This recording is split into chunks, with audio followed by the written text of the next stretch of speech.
Anjana Deore kitchen मध्ये तुमचं स्वागत आहे। आज मी तुम्हाला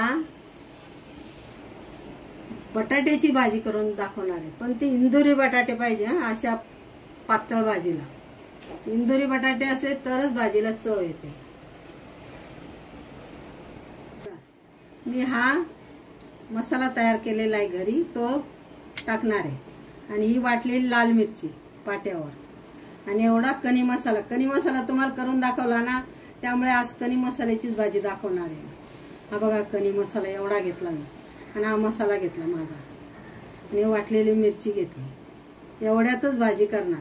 ते त्यात लसूण टाकला बघा,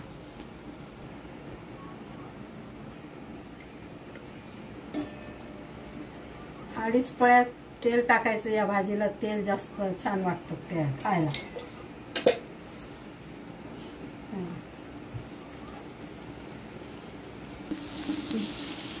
एवढा हिंग,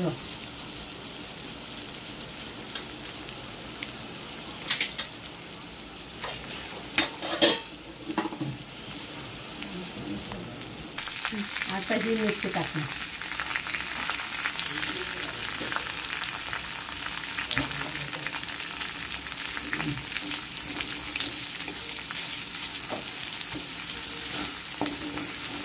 लसूण पण जास्त टाकायचं थोडं।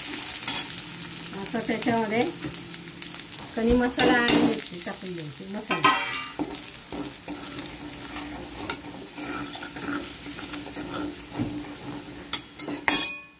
त्याच्यावर बटाटे,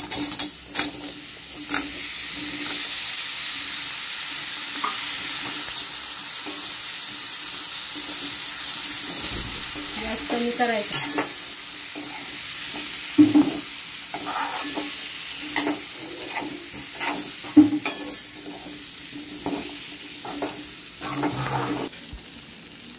चवीनुसार मीठ, गरम पाणी टाकायचं। थंड पाणी टाकायचं नाही, गरम पाणी टाकायचं।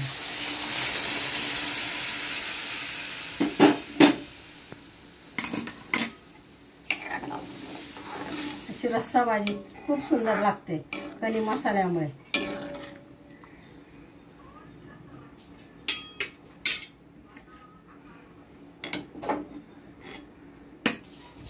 आता पाणी टाकलं, चाळून द्यायचं आणि शिजू द्यायचे।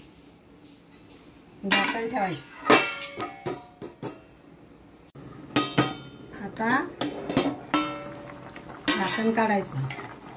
बटाटे शिजले का नाही ते बघायचं। हे बघा, असे बटाटे शिजले।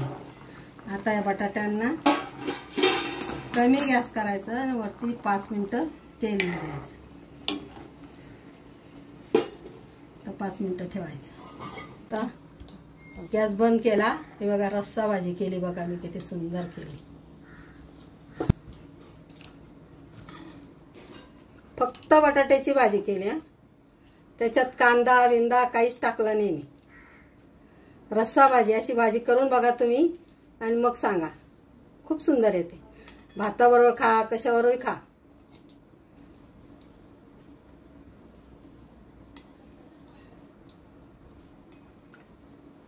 मी इंदुरी बटाटे घेतले 3, आणि मसाला टाकून ओली भाजी केली।